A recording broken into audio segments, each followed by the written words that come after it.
You're listening to the Unwritable Rant podcast with your host, author, and occasional misanthrope, Juliette Miranda. Go to theunwritablерant.com and you can subscribe on iTunes or connect with the show on Facebook and Twitter.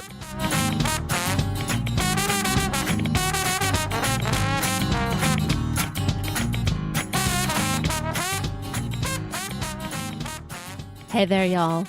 It's Juliette Miranda. Welcome to episode 98 of the Unwritable Rant podcast. We are so very close to 100 episodes, y'all, and I think that calls for a toast. Get yourself a glass, fill it up with something good. I got bourbon in my hand. Raise it up, and let's say cheers. Whew. Oh, y'all. Today, I am drinking Maker's Mark Private Select No. 5, one of their exclusive oak stave selections from Binny's Beverage Depot. There is a little bit of, mad scientist-like chemistry involved in this batch of Maker's Mark, and I gotta say the results are spectacular. This bourbon is barrel-finished with a variety of oak staves involved to enhance the flavor. And here's where the crazy sort of science comes in. This custom blend of staves kind of gives the bourbon, a very sort of unique flavor profile. It enhances the flavor, it builds on it, but it's still all natural. Essentially, this Private Select is something of a play on the Maker's 46, only it's got a boosted flavor and a higher proof. This bottle here is 112 proof, and it is a robust kind of bourbon. It is full of flavor. Now, right off the bat, it is loaded with cinnamon. Quite honestly, it's a little aggressive on the spice, but then once it rounds out, you get those great flavors. A little bit of butterscotch, a little bit of vanilla, and here's the great part. There's a wonderful, dry, mocha, chocolatey sort of flavor to this bourbon. And that comes from the roasted French mocha stave that they've inserted into the barrel during the aging process. I won't bore you with listing out all of the different staves that are involved in this bourbon, but I will tell you the results are crazy good. And the more I drink this, the more I'm tasting a little bit of cherry coming out too. It's lovely. Now, this bottle was saved for us by our new greatest friend in the whole entire world, the manager of Binny's down the road from us. So I don't know how readily available these bottles are, but if you happen to see one, go for it, y'all. It's outstanding. This bourbon is perfect for a rainy day. And I'll tell you, it's been one hell of a rainy week here at the Rant Ranch. Although really, if I'm honest, a good storm is one of my favorite parts of summer. There is nothing better than hanging out at the outskirts of our garage in our chairs, sipping a glass of bourbon and watching for lightning. I even love being caught out in the rain. Like the other night, my guy and I were walking home from the off-track horse betting bar when the sky just opened up and unleashed a torrential downpour. There were no warning drops, there wasn't a little bit of drizzle or anything like that. This was just a gusher of a storm that hit us hard and soaked us from head to toe within seconds, making me look less like a cute sort of Flashdance reject and more like something that crawled out of a sewer. But it didn't matter. The rain was warm, we had the perfect bourbon buzz working, and I knew full well that some of our best adventures have taken place in the rain. You would be amazed at who you can meet in the rain. I'll tell you, rainy days in New Orleans are the best. People will gather under balconies, share cigarettes and booze, and trade stories until the storm passes. We once spent half an hour under a balcony on Royal Street with a local chef who was so passionate about the gumbo that she made, she actually brought us into her own home kitchen just so she could teach me how to make a roux. But I'll tell you, it was the rain in Disney World, of all places, that my guy and I wound up making some very unlikely friends. You have to understand a little bit about Disney World to fully appreciate this story. Now, I may not be a unicorn person, but I do have a deep-rooted sentiment for the magic of Disney. However, let's strip that all away and just look at the basics. Disney World is a theme park, an incredibly well-maintained theme park that just happens to be an incredible place to visit as an adult without children. My guy and I always like to visit in the autumn during the Epcot International Food and Wine Festival. It's an event that is tailor-made for a couple of boozing hedonists like us. For 3 months, Epcot will host food booths from around the world where you can buy small, tapas-sized portions of international cuisine and drink full-size samples of every booze imaginable. This year, even Evan Williams Bourbon has a special drink just for the festival. And this is on top of all the regular bars and restaurants. Did y'all know that every theme park in Disney, even the Magic Kingdom, sells booze? It's true. Now, it's harder to get in the Magic Kingdom, but it's there if you know where to look. But it is Epcot where we spend most of our time. Now, the food options change from year to year at the Food and Wine Festival, but there are a few staples that return as crowd favorites, like the cheddar cheese soup at the Canada Pavilion. It is a masterpiece of creamy, cheesy goodness, and when served in small, cup-sized portions from a quick-service stand, it is the perfect way to balance out an all-day drunk. Well, that and the countless other food that we're grazing on all day and night, but you get my point. So this one particular trip, my guy and I found ourselves caught in the France Pavilion right as a classic Florida cloudburst hit. Everyone scattered into attractions and stores to avoid the rain. But my guy and I, we just kept walking, right up to the Champagne and Grand Marnier stand. There was room enough for us and one other couple along the side of the stand to belly up to the bar and be protected from the rain. So we order a round of the stand's specialty. It's an orange slush drink spiked with double shots of Grand Marnier, and it tastes just like a dreamsicle.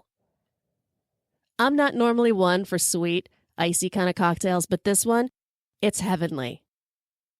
So the couple next to us orders the same thing, and we decide to introduce ourselves. It turns out that this man and woman were in Disney World, having traveled there from Portugal, and they were celebrating their honeymoon. Well, that called for another round of cocktails, of course. And after one more round of slushy drinks and conversation, we're all getting along so well that we decide to skip the slush and instead do shots of Grand Marnier. And as we drink, we're learning about this couple's home in Portugal, how they'd met, and even an amazing recipe for grilled sardines. So to them, we gave the secret of our perfect mashed potatoes and our own relationship story. And for that 1 hour, we connected as friends under the slim awning of an outdoor bar in Disney World while it poured rain behind us. We didn't even realize that the rain had stopped. Of course, by that point, we were all reasonably well hammered on cocktails and in the middle of learning the words to a rather boisterous Portuguese drinking song. And it is at this particular juncture where we are reminded that we are, in fact, in Disney World. There is a little-known entity that runs around in the tunnels below the theme parks. Quite honestly, I'd only heard rumors of their existence. But the second I saw a hand on my guy's shoulder, I knew they were for real. Y'all, we'd been nabbed by the Disney police. We were politely but firmly asked to follow these badge-carrying, plainclothes-wearing Mickey militiamen behind a concealed door down an alley in France that I didn't even know existed.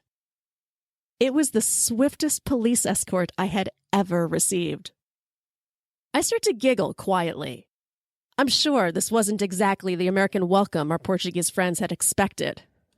And I was both scared and a little elated. Scared because I had no idea what this mouse mafia might do to us, but elated because I was going to see a secret part of the park.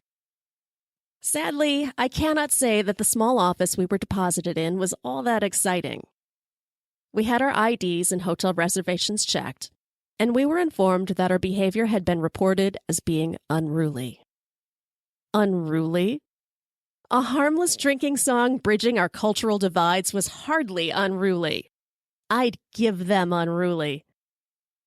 My guy sees me getting all twitchy and stompy, and before I can even open my mouth, before I can even blink, my guy is giving me his best shut it if you want to live looks. So I wisely think better of opening my mouth. And really, I was just more interested in how they'd found us, Had they been watching us on some sort of hidden video monitors? Maybe the bartender had a panic button. Either way, somebody had called us in to the Disney police, and there we were, heads hung in shame, waiting to learn our fate. So the park cop informs us that we are officially being cut off at Epcot that day. And then he says we're going to be escorted from the park. Well, that was a first. I've been going to Disney World since I was about 5 years old. This was the first time I had ever been asked to leave. Well, we're forced to bid our Portugal friends farewell. They were given a separate escort because they were headed to the front of the park to the monorail, while my guy and I were headed toward the International Gateway. You see, me, being the savvy Disney drinking planner, I booked us a resort that was walking distance from Epcot. So we're given a youngish sort of guy to walk us out of the park. It certainly could have been a Disney walk of shame, but the guy was really nice about it and almost turned it into a tour of sorts. You know, he starts pointing out different sites and giving us a little bit of Epcot history. And it's all going great. We're approaching the turnoff to the International Gateway and the walkway to our resort. It's off to the left. So I start walking toward it, along with our tour guide / police escort. But my guy keeps walking straight ahead. The Disney cop looks at me, looks at my guy, and calls out, sir, the exit is this way. Well, my guy keeps pace, but he turns around, now walking backwards step for step, and he says, oh yeah, I know. I need to make a stop first. At first, I'm a little concerned. I'm thinking, baby, maybe we shouldn't mess with the Disney police. Let's not test their goodwill. But then I notice the direction that he's heading, and I know immediately what it is that he's after. Cheddar cheese soup. Well, I look at the Mickey cop and I shrug my shoulders. My guy was clearly banking on the fact that the cop's good nature and pledge to uphold Disney magic would keep him from grabbing his walkie-talkie and calling for backup. And he was totally right. Causing a scene is a big no-no in Disney. So this poor Disney cop trails after my guy and me, the caboose on our drunken train ride to Pretend Canada. I stand next to the cop as my guy gets in line to order, doing my best to demonstrate compliance. Well, we talk for a little bit and my guy progresses through the line. About a minute or so goes by. And then we hear my guy yell, "Hey, guys, little help here." Well, we look, and we see that there is a tower of food in front of my guy. He's ordered cups of cheddar cheese soup and tasting portions of steak and mushrooms for himself, for me, for later, and for the cop. The cop seems a little undecided about all this. Clearly, he's not sure whether he should put us in zip ties and lead us out of the park, or, sit down and dine with us. But I'll tell you, the weather decided for us. What do you know, it just started to rain again, and the three of us just happened to be standing under an umbrella with servings of irresistibly delicious hot food waiting to be had. So there, for the next 20 minutes, we waited at the rain, enjoyed a snack, and got to know the officer who had been assigned to kick us out of the park. Never doubt the power of rain, y'all. So when we got stuck in that downpour the other day, my guy and I looked at each other and then looked ahead at the neon light coming from our favorite tequila bar and Mexican restaurant. We knew exactly what to do. Food, booze, and new rainy day adventures were waiting. We just had to walk to them. And with that, I'm going to have a little bit more of my bourbon. Hang on, y'all. Oh, this is just delicious bourbon. It's got that classic Maker's Mark flavor to it. It's just enhanced. And it's definitely numbing a little bit of pain because I got some terrible news recently. They tore down the Gem, my favorite strip club. Oh, it was inevitable, I suppose. The club stood on the outskirts of an industrial neighborhood, just close enough to suburbia to be considered a nuisance. I'm sure the community had been lobbying for decades to get rid of that place. Although, to be frank, I've witnessed more brawls at the fancy supermarket down the road than I ever did at the Gem. So I have to wonder what happened to finally shut the place down. Because as far as I'm concerned, there never was a more perfect strip club. You'd never know what it was from the outside. It looked like a concrete shoebox. There were, as far as I know, no windows. No signs, either. Just a suit-clad doorman and a burly bouncer who would card you as you walked in. The Gem was a full-nude, bring-your-own-booze establishment. This wasn't the kind of place where you judged the girls by the number of bullet wounds that they had. This was as high class as a strip club got. Inside, there was a split-level main stage flanked by neon purple lights and sporting a shiny silver pole in the center. There wasn't exactly a real bar, just a place where the waitresses would fill up glasses with soda or water to meet the 2 non-alcoholic drink minimum. And of course, there were 2 cages standing in the sea of tables and chairs, and off to the side was a private dance area. The audience was almost always all men. Usually, the only women in the place were the dancers, me, and the few girlfriends I could persuade to join me. You see, I was something of a regular at the Gem during my 20s and early 30s. Oh, I drowned many, many heartaches and heartbreaks in those neon-clad halls. It was my respite of sorts, a place to go when my relationships were going to hell. It was partly sexual, of course, but it was also something of a fuck you to the guys who were giving me grief. They'd be off on tour, or supposedly working late, or taking whatever break they said they needed from me, so I'd go and spend the night at the strip club, getting lap dances and feeling desirable and rebuilding my self-esteem. And yes, I do acknowledge that building self-esteem at a strip club is a little odd, but that's how I roll. But for all of the times that I went there on my own, for all of my adventures there with my other girlfriends, not a single one of those compares to the event that I had when I took my guy there. It was very early in our relationship. We're talking maybe 5 or 6 dates in. So we're in that getting to know you stage, where we're both really guarded, but we want desperately to impress the other.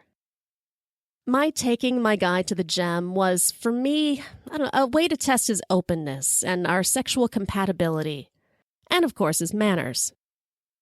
Because manners are key at strip clubs. Of course, this is coming from the girl who once got a stripper fired for making out with her in the VIP booth. Apparently they frown on the whole exchange of bodily fluids and money thing. But this time I was on my best behavior, and so was my guy.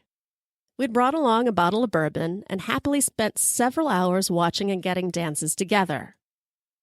Now, the dancers at the Gem were notoriously accommodating for women and couples. But one dancer in particular took a little more interest in my guy and I than we were comfortable with. Her name was Rarity, which I have no doubt she swiped from a My Little Pony toy. She situates herself in our laps for several songs, chatting, stealing swigs of her bourbon, and waving away the other dancers to stake her claim to us, all the while desperately trying to convince us to take her home. It wasn't clear if she wanted a 3-way or a new place to live. What was clear was that Rarity had the look of a girl who would have no problem miscalculating the amount of Rohypnol to spike a drink with and then stealing all your clothing while you slept it off. Now remember, my guy and I are still very new to each other while all of this is going on. We're both trying to be cool and impress the other, but that is kind of difficult to do when you have a half-naked girl draped over your body staging some sort of lost sex puppy routine. We try to be nice. We try to be gentle and brush her off with courtesy. We tell her everything about how we're just not that kind of couple, all the way to trying to hint that we carry Ebola and don't want to get her sick. But none of it works. Not even flat out offering her money to go away. For whatever reason, Rarity took to us. To this day, I have no idea what she saw in us. Maybe we looked like a couple of sugar parents to scam. Maybe she thought we'd just be a good time. Whatever it was, she was in full-on clinger mode, and we could not shake her. Well, we think we're in luck when she gets the call to take her turn on stage. She disappears for a minute, and I look at my guy and I say, "We gotta get out of here. She's killing my mood." And my guy agrees, so we think, all right, now's our chance. Her music starts up, and as she begins her number, my guy and I get up and turned to head for the door. But Rarity is watching us from the stage, and as she sees us stand up, she calls out, "You guys can't leave yet!" We both turn to look at her. Surprised, right? Because strippers aren't supposed to acknowledge you by name from stage. So we try to just casually wave goodbye to our weird, clingy stripper friend, but we see her start to back up. She heads to the far edge of the stage with a wild sort of look in her eye, not entirely unlike a bull. And damn if she doesn't do a little hop and a skip to build up traction and charge directly at us. She comes tearing down the stage at full speed, huffing and puffing and pumping her arms. And when she'd hit maximum speed, she leapt right at us in what can only be described as a deranged flying scissors kick. And mind you, this chick is full-on naked, flying toward us feet first. It was not a sexy sight. Her legs connect with my guy's neck, coiling around him in the world's first round of stripper MMA. Her bare ass goes skidding across the table, knocking it, me, and my guy to the ground, where she proceeds to scramble onto us and plant wet kisses all over our faces. I was dazed, dizzy, and a bit grossed out by the feeling of her tongue snaking in and out of my ear. One minute I'd been about to gracefully leave the club with my guy, and the next minute I'm fending off a concussion and scissor legs. That kind of commotion is like a 5-alarm fire in a strip club. All of the bouncers, not just one, all of the bouncers descend on our tangle of bodies. Rarity is peeled out of the bunch and sent in disgrace to the manager's office. My guy and I are literally picked up by the bouncers, quickly dusted off, and then mercilessly thrown out. No questions, no comment, just us, out. There are certain things I have grown accustomed to leaving strip clubs with. Glitter caked on the side of my neck, a coating of oil, occasionally a phone number. But this was the first time I had ever left needing both a sanitizing wipe and a box of bandages. Plus, I was mortified. All I had wanted to do was show my guy a good time, and somehow we had both wound up on our asses in a gravel parking lot outside a fortress of neon. Fortunately, I learned that night that the one thing I can always count on my guy for is his sense of humor. He looks up at the club and back at me and starts laughing. "You didn't tell me that they'd be doing aerial routines tonight," he says. It wasn't his best joke, but it was enough to put me at ease and know that if he could laugh this off, we would always be okay. I've since driven by the lot where the gem once stood and see that not only has the building been demolished, but the ground has been raised clean, likely sprinkled with holy water, and paved with new asphalt. I hear there's talk of putting a Starbucks there. I'm sure the Starbucks will be much better for the community, but if there isn't a flying scissors kick on the menu, I doubt I'll be going. And with that, it's time for bourbon.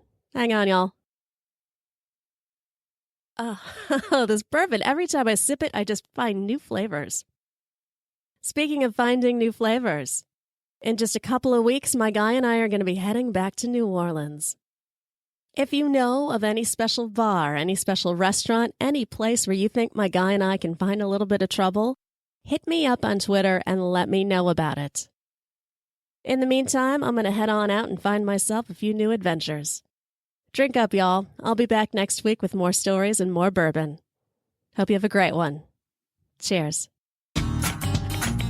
Go to theunwritablерant.com and sign up to get early access to interviews and new videos. You can hear new episodes of The Unwritable Rant on radiovegas.rocks every Tuesday at 4 p.m. Eastern and on IPMNation.com on Saturdays and Sundays at 6 p.m. Eastern, and hear best of episodes every weekday at 3 p.m. Eastern. And don't forget to connect with Juliette on Twitter at Morning Neurosis. Girl, you was pretty as a Sunday morning, standing on the corner at Carondelet. What you say we make our way up to Bourbon, couple hurricanes and a hand grenade, and get blown away. Let the chips fall where they may. If it's all the same, what you say, bon ton, relay. Hey, pretty mama, I can smell the gumbo. Sweetest taste of honeysuckle on my lips. Good God Almighty, I can hear the trombone. Every heart ought to beat to a rhythm like this. Come a little closer, honey, let me hold you. Nothing tastes better than a bourbon kiss. You can be the flower on my magnolia. Every heart ought to beat to a rhythm like